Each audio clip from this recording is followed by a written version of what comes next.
Warahmatullahi wabarakatuh. Waalaikumsalam warahmatullahi wabarakatuh.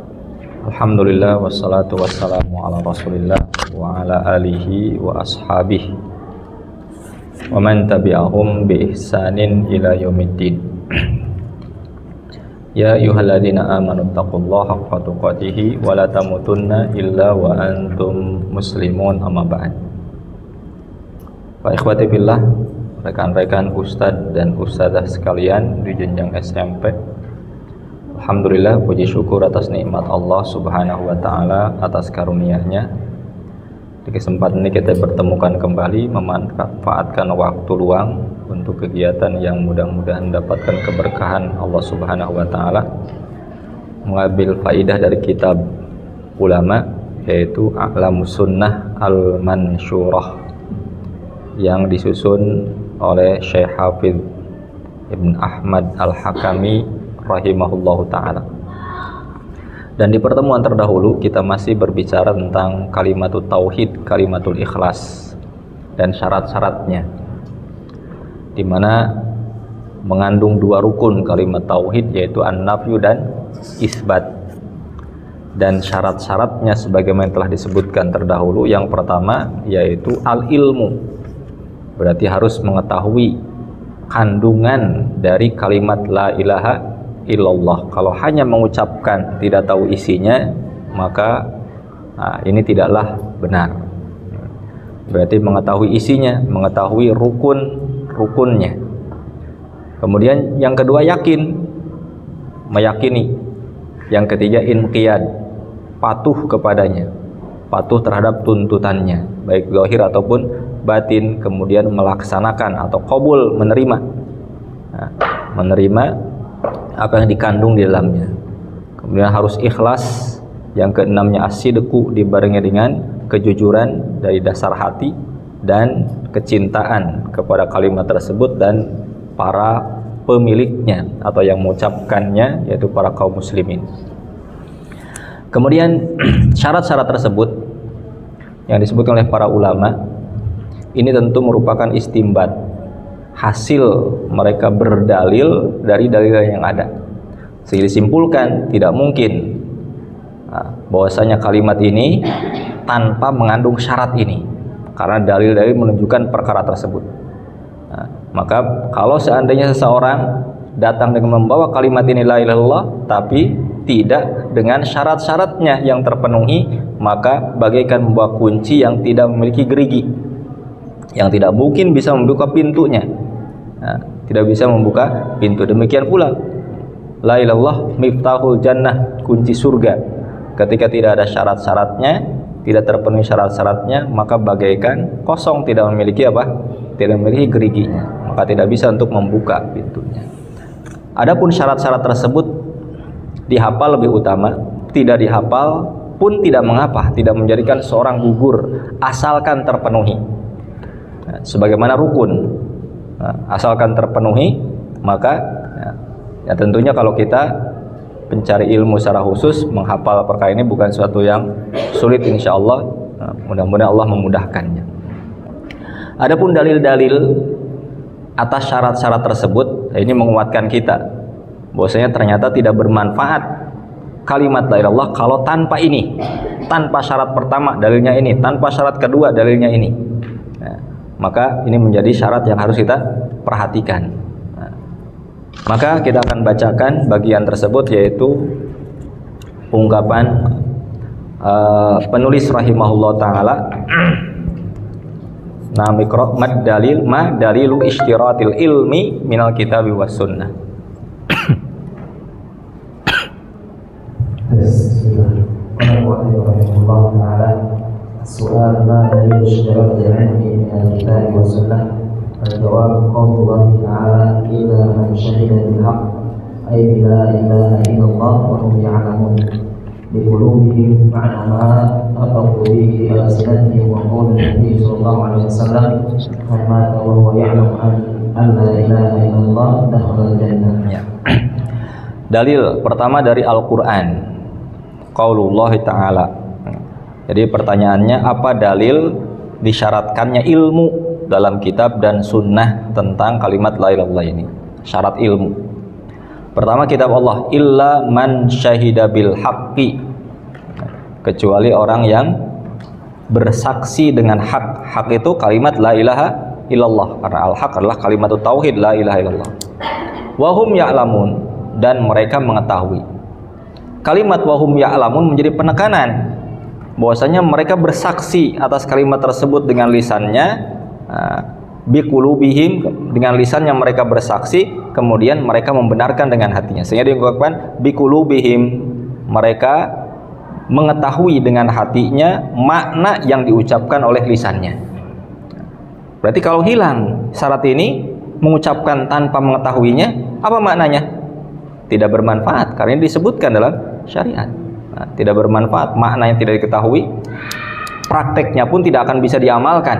Buktinya banyak orang yang mengucapkan la ilaha illallah, tapi banyak orang yang terjatuh kepada kesyirikan karena tidak memahami maknanya, sehingga tidak menjaga dari beragam bentuk kesyirikan yang membatalkannya. Itu diantara konsekuensi besar ketika tidak ada ilmu, maka membatalkan tauhidnya, perbuatannya, lisannya, atau bahkan keyakinannya. Adapun sabda Nabi SAW, man mata wa huwa ya'lam annahu annal alla ilaha illallah dakhalal jannah. Barang siapa yang meninggal dunia sementara dia tahu, ini syarat ilmu lagi, sementara dia mengetahui bahwasanya tidak ada ilah yang berhak disembah kecuali Allah, maka dia masuk ke dalam surga. Nah, di sini syarat ilmu sangat ditekankan. Nah, jadi bukan hanya ucapan la ilaha illallah, tapi harus disertai dengan ilmu. Maka muncullah disyaratkan ilmu dalam menjadi syarat dari ucapan la ilaha illallah kita. Nah, Fadhal Sani. Soal ma dalil syaratil yaqin min al-kitab wa sunnah? Jawab Allah azza wa jalla, innamal mu'minuna alladhina amanu billahi wa rasulihi thumma lam yartabu ila qawli ulaika humus shadiqun. Wa qala Nabi sallallahu alaihi wasallam, asyhadu an la ilaha illallah wa anni rasulullah la yaqullahu bihima abdun ghairu syakin fihima ila dakhala al-jannah.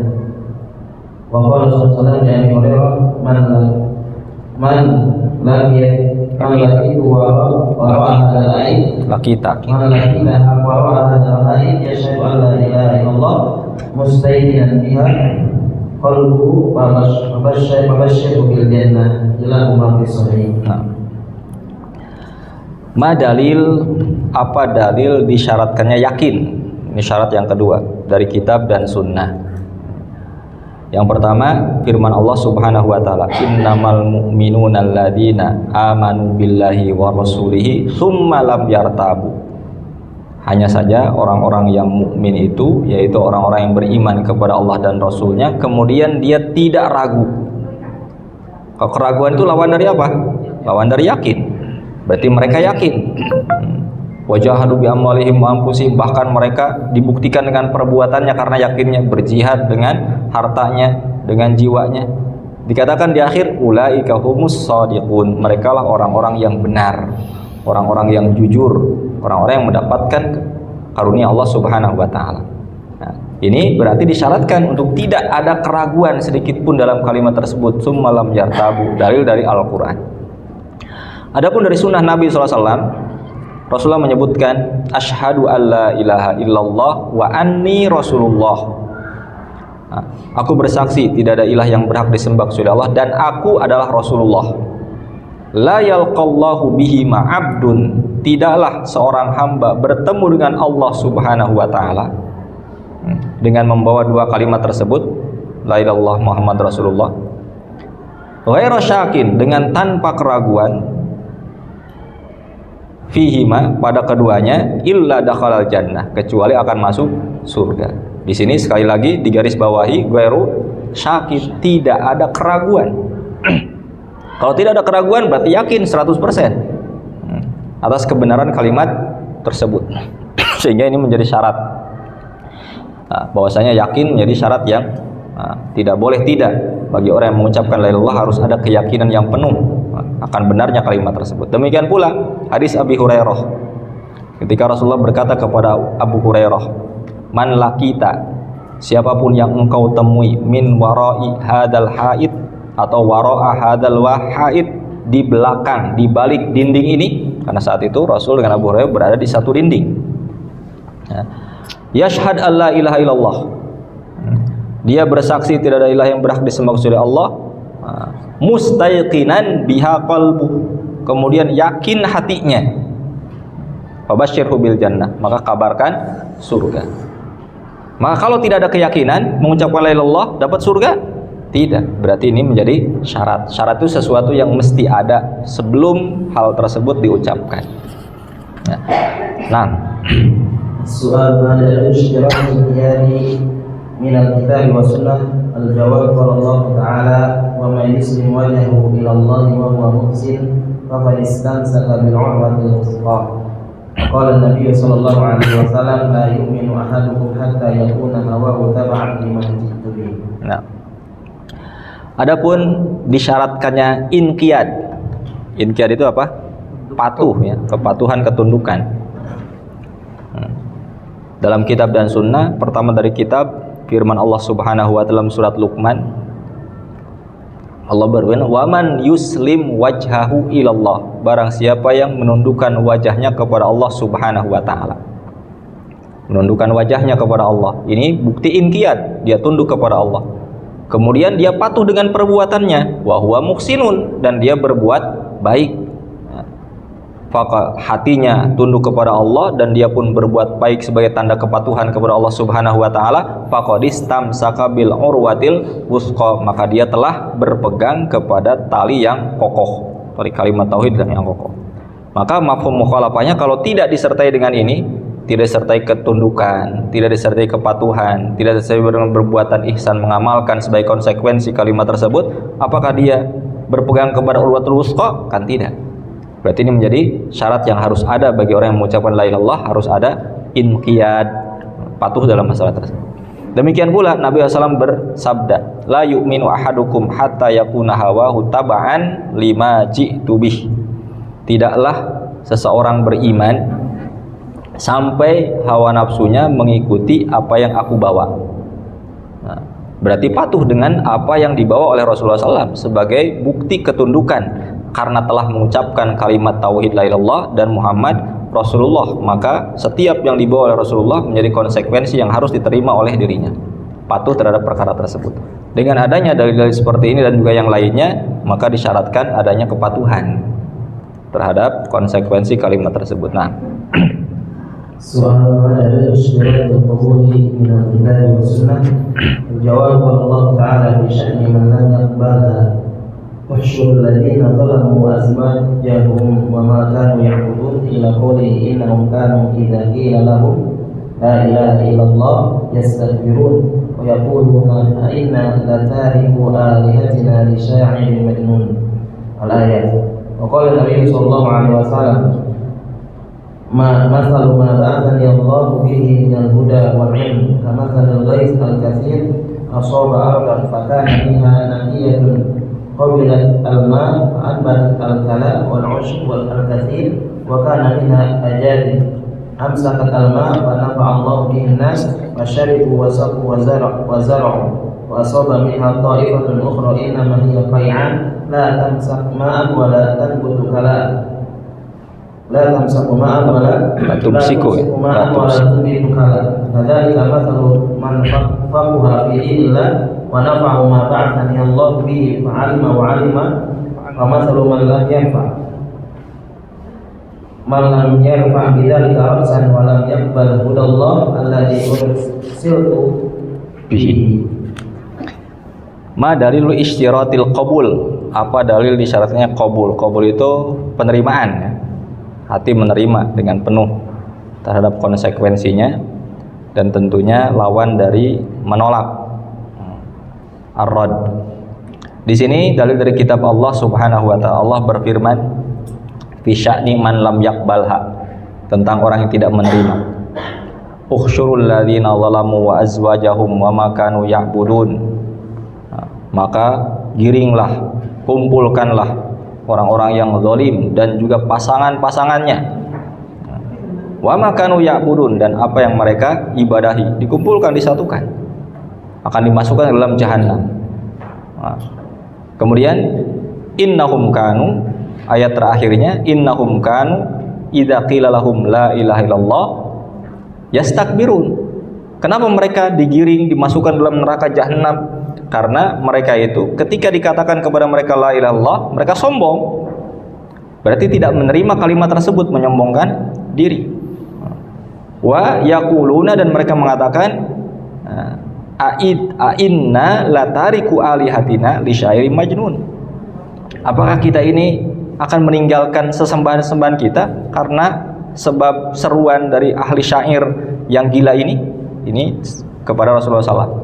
Nah, maka ini kenapa mereka berikan istikbar, sombong, tidak menerima kalimat tersebut, sehingga walaupun dia mengucapkan kalimat la ilaha illallah tapi tidak menerimanya, maka jelas ini adalah perkara yang menjadikan orang tersebut terhalang dari manfaat kalimat tersebut.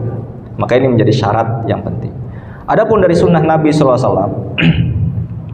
qala Nabi SAW, mathalu ma ba'athaniyallahu bihi minal huda wal ilmi. Perumpamaan apa yang Allah utus aku dengannya berupa petunjuk dan berupa ilmu, kama salil ghaith. Ini perumpamaan hidayah. Diumpamakan Rasulullah seperti hujan. Al-ghaith yaitu hujan. Al-kathir yang banyak, yang lebat. Asoba ardhon, hujan tersebut menimpa ardhon, menimpa apa? Menimpa bumi, menimpa tanah. Fakana minha nakiyah. Di antara tanah tersebut ada yang sifatnya nakiyah. Apa itu nakiyah? Tanah yang gembur, tanah yang subur. Sifatnya qabilatil ma fa'ambatat al-kala wal mushba al-kathir. Di mana tanah tersebut menyerap air, kemudian menumbuhkan tanaman, menumbuhkan rerumputan yang banyak. Nah, ini jenis tanah yang pertama. Ini perumpamaan pertama, wahyu diumpamakan seperti hujan. Hati yang menerima wahyu tersebut diumpamakan seperti tanah. Nah, kemudian yang kedua, jenis yang kedua, maka jenis tanah yang pertama ini tanah yang baik, hati yang baik, menyerap wahyu tersebut, menerima wahyu tersebut, kemudian menumbuhkan darinya buah berupa amal, berupa iman, dan seterusnya. Wa kana minha ajadibu. Ada pula di antara bentuk tanah tersebut yang ajadib. Bagaimana sifatnya? Amsakatil ma, dia bisa menahan air. Bisa menahan air, menyimpan air. Fanafa Allahu bihi annas fasyaribu wasaqau wazara'u, sehingga manusia bisa mengambil manfaat darinya. Sehingga mereka manusia meminumnya, menyiramnya tanaman, dan juga bertani, bercocok tanam dengan itu. Ini jenis tanah yang kedua.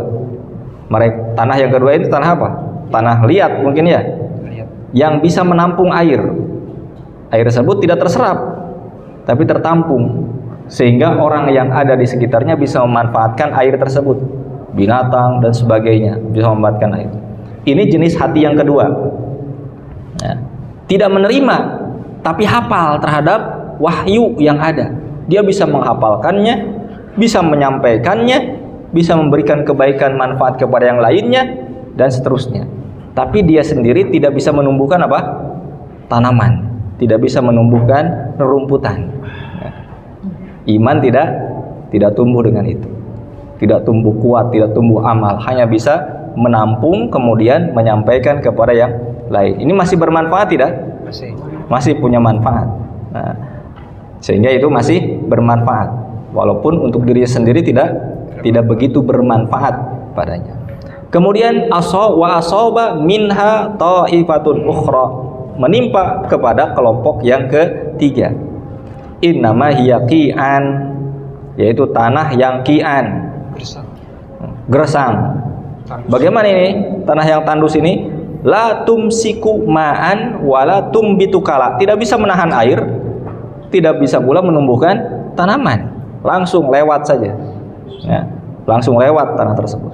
Maka itu perumpamaan hati yang bagaimana ketika turun wahyu kepadanya, sampai kebaikan, kebenaran kepadanya, maka lewat begitu saja. Hafal tidak, boro-boro menumbuhkan keimanan dan amal. Nah, tidak mendapatkan perkara tersebut. Maka kata Rasulullah, fadzalika mithlu man faquha fi dinillah. Inilah seperti orang yang faqih dalam agama Allah Subhanahu wa taala. Nah, orang yang faqih kepada agama Allah Subhanahu wa taala. Siapa dia? Orang yang pertama ya. Dia faham, kemudian menumbuhkan amal dan bisa menyampaikan kepada yang lain. Yang kedua, bisa disebut faqih? Iya. Mungkin dia bisa menghafalkannya. Walaupun bisa jadi dengan memberikan kepada yang lainnya, justru orang yang disampaikan berita kepadanya itu lebih memahami daripada dia sendiri. Nah, ini orang yang manfaquha fi dinillah wa nafa'ahu ma ba'atsani Allahu bihi fa'alima wa 'allama wa mislu man lam yarfa. Ini berarti jenis pertama dan kedua. Nah, dia masih memahami kemudian menyampaikan kepada yang lainnya, walaupun yang kedua bisa menghafalkannya sehingga menyampaikan kepada yang lainnya. Rubba muballighin au'a minas sami, bisa jadi muballigh ya. Rubba muballighin bisa jadi yang menyampaikan, muballighin lebih memahami daripada orang yang mendengar. Ini perintah Rasul, ballighu syahidul ghaib falyuballighu syahidu al ghaib. Sampaikan orang yang hadir kepada orang yang tidak hadir. Karena bisa jadi orang yang menyampaikan itu lebih, atau orang disampaikan kepadanya mubalagh, berarti orang yang disampaikan kepadanya lebih memahami dari yang mendengar langsung. Orang yang mendengar langsung kemudian dia menghafalkannya, menyampaikan kepada yang lainnya. Itu bisa jadi yang menyampaikan atau yang disampaikan ilmu kepadanya itu lebih paham daripada dirinya sendiri yang mendengar langsung ilmu tersebut. Ini adapun yang ketiga, ini jenis orang yang man lam yarfa bidzalika ra'san, yang tidak mengangkat kepala terhadap ilmu, terhadap hidayah. Tidak perhatian, meremehkan, menghinakan hidayah. Walam yakbal hudallah, tidak menerima hidayah Allah Subhanahu wa taala. Yang ursiltu bihi, yang aku diutus dengannya. Maka dari sini penulis rahimahullah taala menyebutkan ini dalil qabul, bahwasanya yang disampaikan Rasul yang paling utama, hidayah terbesar, yaitu kalimat tauhid la ilaha illallah. Nah, maka itu yang menjadi yang paling utama, masuk kepada al-haq yang disebutkan di sini, al-huda yang disebutkan di sini, yaitu kalimat tauhid la ilaha illallah. Jenis pertama orang yang menerimanya. Nah, kemudian menumbuhkan iman, memahami dengan benar, menumbuhkan iman. Jenis yang kedua mampu menghafalkannya, menyampaikan kepada yang lain, walaupun keimanan tidak tumbuh dan amal pun tidak terlalu signifikan dengan adanya ilmu tersebut, tidak mengamalkannya. Adapun jenis yang ketiga ini yang sama sekali tidak menerima ilmu tersebut, tidak perhatian, walam yakbalha, tidak menerimanya. Maka di situ disyaratkan apa? Al-qabul, disyaratkan al-qabul. Maka orang yang mengucapkan la ilaha illallah tanpa adanya itu, tanpa adanya penerimaan di hatinya, maka kan percuma. Dia tidak mendapatkan kebaikan dari kalimat tauhid la ilaha illallah yang dia ucapkan. Nah, soal ada syarat ikhlas min al-kitab wa sunnah.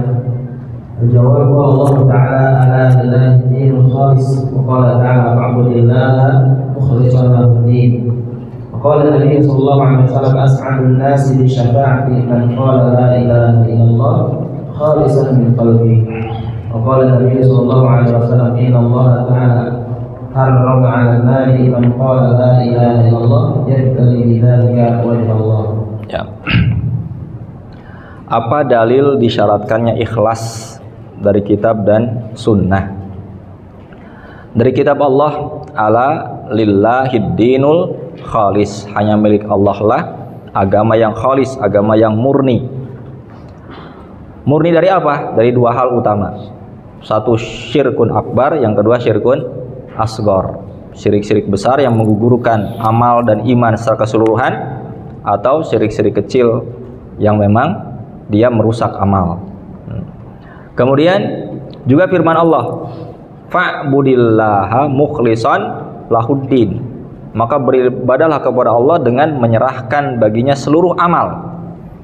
Ad-din bimana agama atau amal, atau ad-din kadang dengan mana apa al-jaza, maliki yaumiddin, hari pembalasan.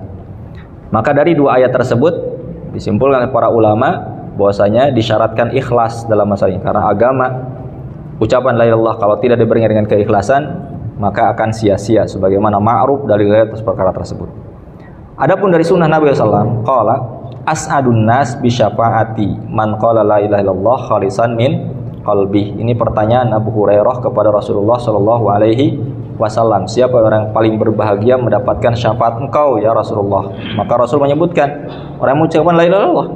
Cukup itu? Tidak. Khalisan min qalbi, murni di hatinya. Ikhlas, tidak mengharapkan yang lainnya, hanya mengharapkan Allah Subhanahu wa taala, terbebas dari syirik besar dan syirik kecil. Nah, ini harus itu. Berarti kalau tidak dia mengucapkan la ilaha illallah tapi tidak ikhlas, mungkin mendapatkan karunia, mendapatkan syafaat, ini berarti tidak. Mafhum mukhalafahnya kan seperti itu.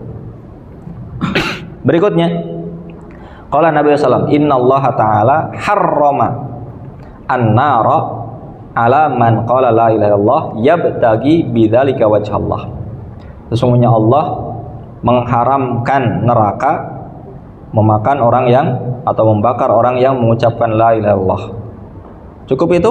Tidak, ada tambahannya, yabtagi bidzalika wajhallah, mengharapkan wajah Allah. Ini bukti keikhlasan. Dia mengucapkan la ilaha illallah hanya mengharapkan wajah Allah. Apa arti mengharapkan wajah Allah? Pertama, arti yang paling zahir, mengharapkan untuk melihat kebesaran dan keagungan wajah Allah Subhanahu wa taala. Nah, ini mengharapkan kebesaran keagungan wajah Allah Subhanahu wa taala. Bolehkah diartikan dengan yang lainnya? Misalnya ikhlas karena Allah atau mengharapkan pahala darinya? Boleh, asalkan tidak disertai dengan menolak sifat wajah bagi Allah Subhanahu wa taala. Nah, tidak menolak sifat wajah, berarti dia menafsirkan dengan konsekuensinya tapi tidak menolak sifat wajah.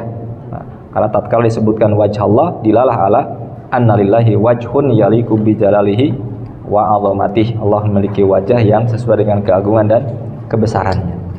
Tapi kalau disertai menolak sifat wajah, mengartikan dengan yang lain, maka ini termasuk ahlut tahrif, orang yang memalingkan sifat-sifat Allah Subhanahu wa taala, menyimpang dari jalan ahli sunnah wal jamaah.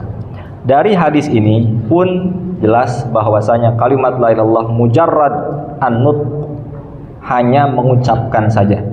Kalau tanpa disertai dengan keikhlasan, harapan, mengharapkan wajah Allah Subhanahu wa taala, maka ini tidak bermanfaat kalimat tersebut. Maka muncul syarat apa? Ikhlas. Ya, berikutnya. Pada usul minal kitab wa sunnah, jawab Allah Ta'ala al-Islam hasiban nasu an yatraku an yaqulu amanna wa hum la yaftanun. Walaqad fatanna alladziina min qablihim wa la ya'lamanna Allahu alladziina sadaqu wa la ya'lamanna Allahu al-kaadzibin wa la ya'lamanna al-kaadzibin ila akhir al-ayat. Wa qala an-nabiy sallallahu alaihi wasallam min ahli yashhadu an la ilaha illallah wa anna Muhammadar Rasulullah sidqan min qalbihi illa harramahu Allahu 'ala an-nar. Wa qala al-a'rabi alladhi 'allamahu syara'i' al-islam ila an qala wallahi la azidu 'alayha wa la anqus minha fa qala Rasulullah sallallahu alaihi wasallam aflaha in shadaqa. Berikutnya syarat as-sidqu. Syarat as-sidqu, jujur. Jadi bersesuaian antara lisan dengan hatinya. Hatinya membenarkan apa yang diucapkan oleh lisannya. Lisannya mengucapkan la ilaha illallah, dibenarkan oleh hatinya. Ketika lisan mengucapkan la ilaha illallah tapi hatinya tidak membenarkan, maka ini ketidakjujuran. Maka tidak bermanfaat ucapan la ilaha illallah tanpa itu. Sebagaimana orang-orang munafik mengucapkan seperti itu. Qala Allah Ta'ala alif lam mim ahsiban nasu ayyutraku ayyaqulu amanna wa hum la yuftanun. Apakah manusia menyangka bahwasanya mereka akan ditinggalkan, akan dibiarkan mengucapkan kami beriman padahal mereka tidak diuji? Walaqad fatanna alladziina min qablihim, sungguh telah diuji orang-orang sebelum mereka. Fala ya'lamanna Allahu alladziina shadaqu, maka Allah mengetahui siapa orang-orang yang jujur dan Allah mengetahui siapa orang-orang yang dusta. Sehingga adanya ujian ini menjadi apa? Ujian untuk memisahkan, membedakan antara iman yang benar, iman yang tidak benar, iman yang dusta, lulus dalam ujiannya atau tidak lulus. Sampai akhir ayat, maka ini menunjukkan istiratu as-sidqu, disyaratkannya jujur, bersesuaian antara lisan dengan hatinya. Demikian pula Nabi SAW bersabda, ma min ahadin yashhadu an la ilaha illallah wa anna muhammadan rasulullah sidqan min qalbihi illa harramallahu 'alan nar. Barang siapa yang dia mengucapkan la ilaha illallah dan Muhammad adalah Rasulullah, sidqan min qalbihi, jujur di hatinya, maka Allah haramkan darinya neraka. Nah, ini ungkapan-ungkapan Rasulullah SAW dikumpulkan oleh para ulama sehingga muncullah ini. Di satu qaul menyebutkan sidqan min qalbihi. Nah, di satu qaul menyebutkan yabtaghi bidzalika wajhallah. Satu qaul menyebutkan mustaqinan biha qalbuh wa rasyakin fihi ma, dan seterusnya. Sehingga lahirlah apa yang disebutkan dengan syarat-syarat ini. Kemudian waqala lil a'rabi, demikian pula diungkapkan kepada seorang a'rabi alladzi 'allamahu syara'il Islam, di mana a'rabi ini bertanya tentang syariat-syariat Islam, kemudian dikabarkan oleh Rasulullah SAW. Ya. Kemudian dia mengatakan, wallahi la azidu 'alaiha wala anqus minha, demi Allah aku tidak menambah, aku tidak mengurangi. Kata Rasulullah apa? Nah, ini yang digarisbawahi, aflaha in shadaq. Nah, dia akan sukses, dia akan berbahagia kalau benar, kalau jujur. Nah, tidak menambah, tidak mengurangi, tidak menambah sholat wajib, tidak menguranginya, melaksanakan sesuai itu, walaupun tidak menambah dengan nafilah misalnya, tetapi dia terus istiqomah di atas kewajiban, melaksanakan perkara tersebut, tapi bukan dalam rangka istihanah, meremehkan, menghinakan nafilah, maka tentu aflaha in shadaq, maka dia termasuk orang yang benar ketika dia jujur mengucapkan la ilaha illallah, kemudian sholat 5 waktu dan seterusnya. Nah, soal ma dalil isyrati al-mahabbah min al-kitab wa sunnah? Al-jawab, qala Allah Ta'ala, ya ayyuhalladzina amanu man yartadda minkum an dinihi fasawfa ya'ti Allahu biqaumin yuhibbuhum wa yuhibbunahu. Wa qala an-nabiy sallallahu alaihi wasallam, salasun man kunna fihi wajada bihinna halawatal iman, an yakuna Allah wa rasuluhu ahabbu ilayhi mimma siwahuma, wa an yuhibbal mar'a la yuhibbuhu illa lillah, wa an yakraha an ya'uda fil kufri ba'da an anqadhahu Allah minhu kama yakrahu an yuqdhafa fil nar. Ya. Syarat mahabbah, syarat cinta. Ini syarat yang terakhir ya, dari kitab dan sunnah. Pertama dari kitab, ya ayyuhalladzina amanu man yartadda minkum an dinihi, barang siapa yang murtad di antara kalian dari agamanya, fasawfa ya'tillahu biqaumin, maka Allah akan mendatangkan satu kaum, yuhibbuhum wa yuhibbunah, yang Allah mencintai mereka dan mereka mencintai Allah. Nah, ini menjadi satu persyaratan cinta kepada Allah Subhanahu wa Ta'ala, sebagaimana Allah mencintai mereka. Jadi cinta dari dua arah, Allah mencintai dan mereka pun mencintai. Wa qala Nabi SAW, Nabi bersabda, salasun, ada 3 perkara, man kunna fihi wajada bihin halawatal iman, barang siapa yang ada 3 perkara tersebut padanya, dia akan merasakan manisnya iman. Ya, barangkali kita belum bisa merasakan manisnya iman, di antaranya 3 perkara itu belum sempurna pada kita. Yang pertama, an yakunallahu wa rasuluhu ahabba ilaihi mimma siwahuma, Allah dan Rasulnya lebih dia cintai daripada yang lainnya, ya, daripada yang lain. Wa an yuhibbal mar'a, dan yang kedua, dia tidak mencintai seseorang, la yuhibbuhu illa lillah, tidaklah dia mencintainya, dan dia mencintai seseorang tidak mencintainya kecuali karena Allah Subhanahu wa Ta'ala. Cinta karena Allah Subhanahu wa Ta'ala, cinta karena dia orang yang taat kepada Allah, dia melaksanakan apa yang dicintai Allah Subhanahu wa Ta'ala. Dan terakhir, wa an yakraha an ya'uda fil kufri ba'da id anqadhahu Allahu minhu kama yakrahu an yuqdhafa finnar. Dia benci untuk kembali kepada kekufuran sebagaimana dia telah dibebaskan oleh Allah Subhanahu wa taala darinya, sebagaimana dia tidak suka dilemparkan ke dalam neraka.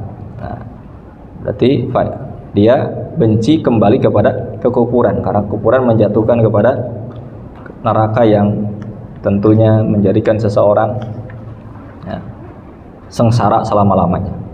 Terakhir Ustaz, ini konsekuensi dari mahabbah ya. Soal mana ilmuwan billahi wal mu'adah li ajli.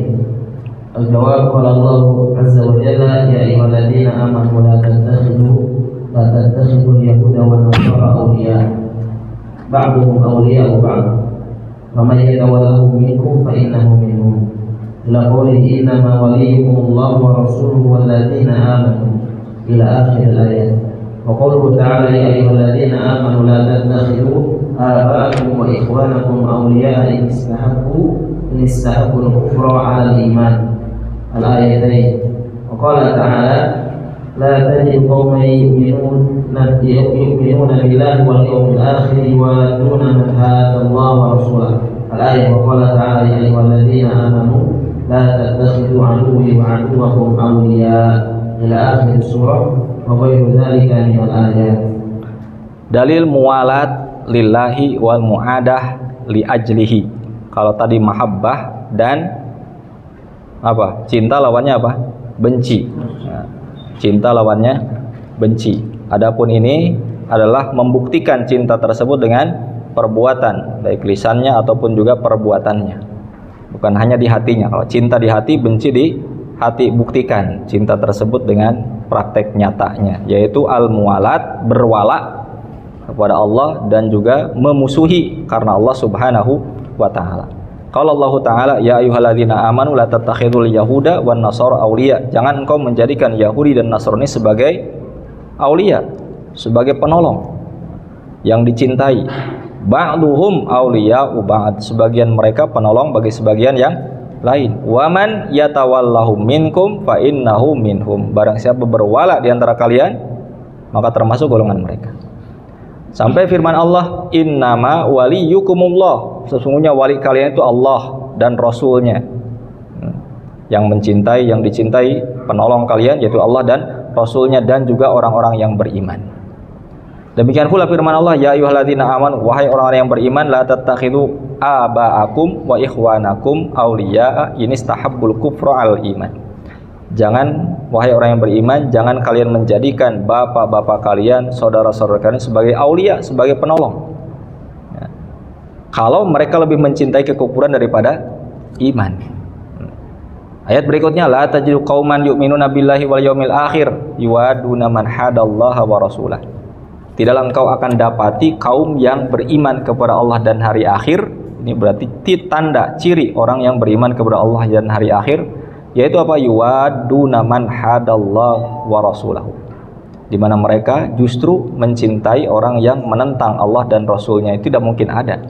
Orang yang beriman kepada Allah dan Rasulnya, hari akhir, kemudian dia mesra dengan musuh Allah dan Rasulnya.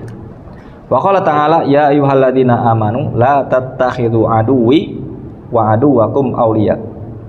Wahai orang yang beriman, jangan kalian menjadikan musuhku dan musuh kalian sebagai penolong, sebagai wali yang dicintai dan yang diberikan pertolongan kepada mereka. Wa ghairu dzalika minal ayat, dan juga ayat-ayat yang lainnya.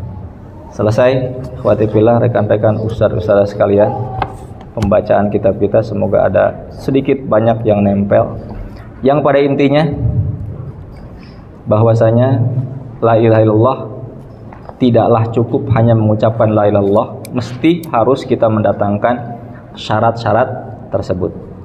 Syarat-syarat tersebut, 7 persyaratan yang mesti ada.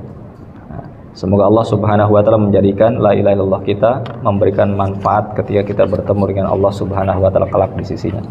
Sisa waktu yang ada 5 menit, kalau kurang ya, kalau ada pertanyaan dipersilakan.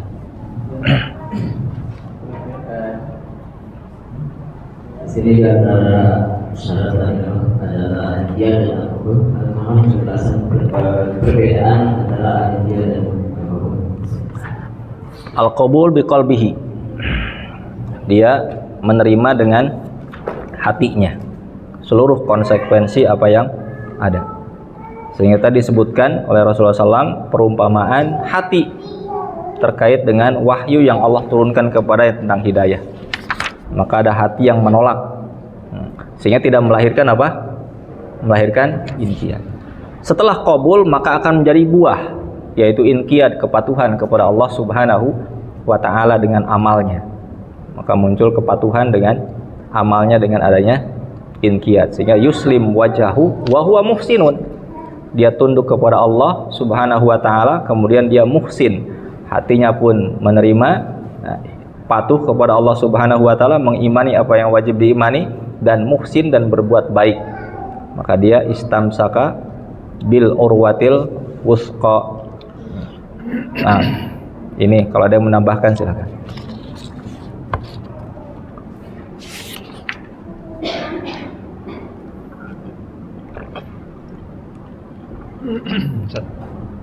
Bertanya, apakah setiap orang yang mentakwil dengan meyakini makna, meyakini bahwa Allah memiliki sifat tersebut tidak termasuk muharrif? Tidak termasuk muharrif. Nah, maksudnya mentakwil tapi tidak menolak. Ya. Kalau memang tidak menolak itu tafsir bil lawazim. Terkadang itulah dimaknai oleh para ulama bukan tahrif tapi tafsir bil lawazim. Seperti yabtaghi bidzalika wajhallah. Oh, maknanya ikhlas.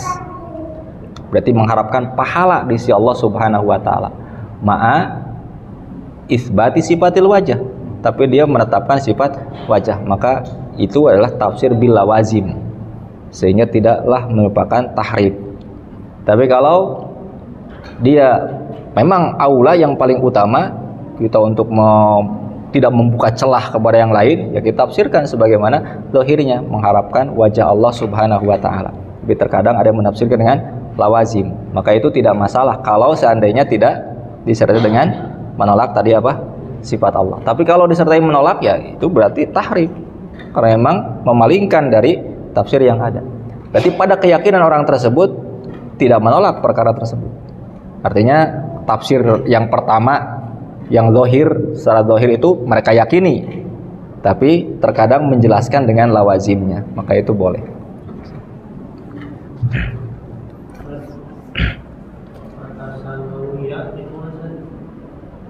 Pesan aulia.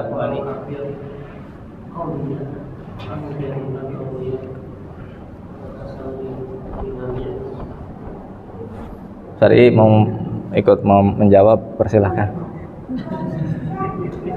Sadedin, daripada kerek mending jawab.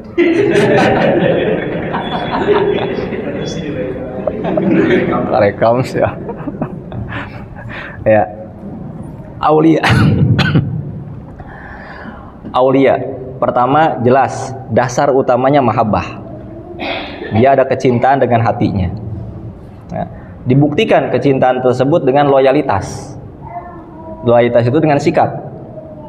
Nah, dengan sikap, sehingga dia bisa membantu, dia menolong, bukan hanya sekedar cinta. Kalau cinta di hati hanya mahabbah.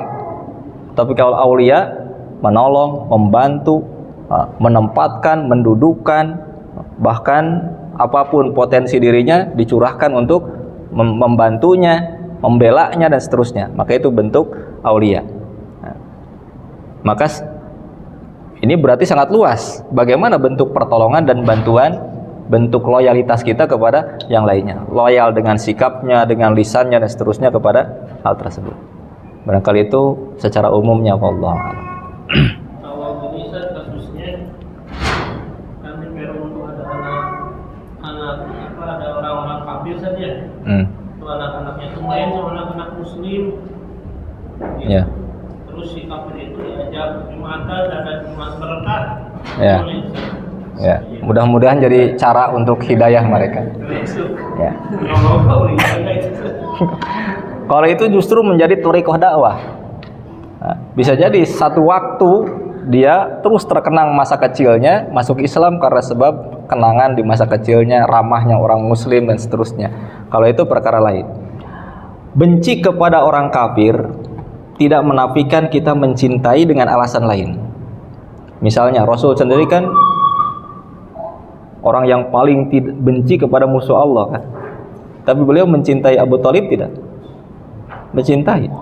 Tapi bukan berarti boleh mencintai orang kafir, tapi mencintai beliau karena sebab tabi'i. Itu cinta tabi'i. Demikian pula tetangga kita, dia punya hak untuk kita memperhatikan mereka, untuk kita berbuat baik kepada tetangga, maka itu termasuk bagian dari itu. Tidaklah membatalkan loyalitas, tidak membatalkan mahabbah. Berarti tidaklah berarti harus kita berbuat jahat, budak takut disintrekan, wah bahaya. Ente mah kafir disintrek, diteke, nah ini jangan. Maka itu tidak menafikan kita tetap berbuat baik dari sisi itu. Hati tidak dipaksa untuk itu dan kita tidak loyal dari sisi agama. Rasul mencintai itu karena tabi'i, bukan karena agamanya. Bukan karena agamanya. Maka seandainya orang tua kita kafir, ya kita mencintainya dari sisi tabi'i, ikatan manusiaan. Tetangga pun sama, memiliki hak seperti itu, hak sebagai tetangga walaupun dia kafir. Berarti ada kebaikan-kebaikan tetangga yang harus diperhatikan. Hanya hak sebagai muslimnya mereka tidak dapatkan. Demikian Allah. Dilanjutkan pertemanannya. Ya lanjutkan. Dakwahi terus. Kalau juga suka ikut ngabuburit. Ajak dakwahi. Itu kegiatan Rasul datang ke Yahudi untuk mendakwahi kan? Datang ke anak Yahudi yang akan meninggal dunia, dibimbing la ilaha illallah, akhirnya masuk Islam kan? Berarti kan ada interaksi. Nah, untuk menyampaikan kebenaran. Demikian Allah a'lam. Subhanakallahumma bihamdika asyhadu an la ilaha illa anta astaghfiruka wa atubu ilaik. Walhamdulillahirabbil alamin. Assalamualaikum warahmatullahi wabarakatuh.